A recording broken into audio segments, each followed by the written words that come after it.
আর দুটো ঘটনার কথা বলবো।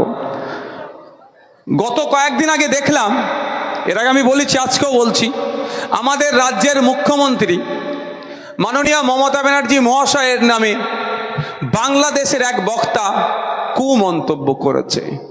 আমার সাথে মমতা ব্যানার্জির রাজনৈতিক মতপার্থক্য আছে, থাকবে, কারণ মমতা ব্যানার্জি চোরগুলোকে প্রশ্রয় দিয়েছে আর আমরা চোর মুক্ত সমাজ ব্যবস্থা চাইছি।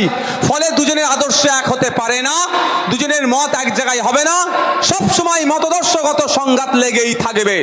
কিন্তু end of the day Mamata Banerjee আমাদের মুখ্যমন্ত্রী, আমাদের রাজ্যের মুখ্যমন্ত্রীকে নিয়ে যে বাজে মন্তব্য বাংলাদেশের এই বক্তা করেছে, আমি পশ্চিম বাংলা থেকে, ভারতবর্ষ থেকে বাংলাদেশের এই বক্তাকে ধিক্কার নিন্দা জানাচ্ছি।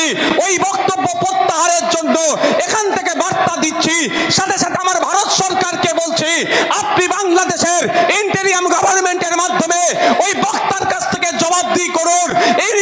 ইউনূসের সরকারকে আপনি বার্তা দিন, পশ্চিম বাংলার একটা অঙ্গরাজ্যের মুখ্যমন্ত্রীকে যে কুরুচিকর ভাষায় আক্রমণ করেছে তার জবাব বাংলাদেশ সরকারের কাছ থেকে আমার দেশের সরকারকে নিতে হবে, ছাড়ার কোনো জায়গা নাই। মমতা ব্যানার্জি ভুল করবে, সমালোচনা করি আর করব। ইভেন আমরা কি বলি, সমস্ত চোরেদেরকে প্রশ্রয় মমতা ব্যানার্জি দিচ্ছে, কিন্তু ব্যক্তিগত পরিসরে গিয়ে তাকে আক্রমণ করবে আমরা মেনে নিতে পারি না।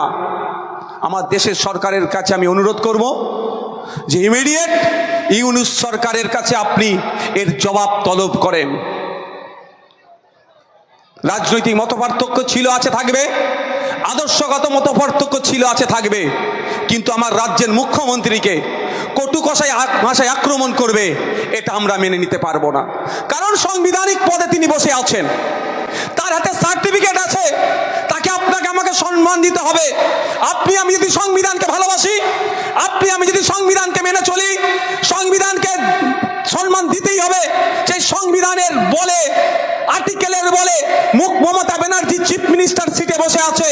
সুতরাং আমি আপনি সংবিধানকে পাথেয় করে আমার দেশের আইনকে মেনে চলছি, তাই আইনকে সিনিয়র মান্যতা দিয়ে চিফ মিনিস্টারের সিটে বসেছে। সেই চিফ মিনিস্টারকে যদি অকথ্য ভাষায় আক্রমণ করা মানে সংবিধানের ওই পদটাকে আক্রমণ করলো, ওই চেয়ারটাকে আক্রমণ করলো, তা আমার সংবিধানকে আক্রমণ করবে, আমরা চুপ থাকতে পারবো না। তাই ভারত সরকারের কাজ হবে ইমিডিয়েট জবাব তলব করা।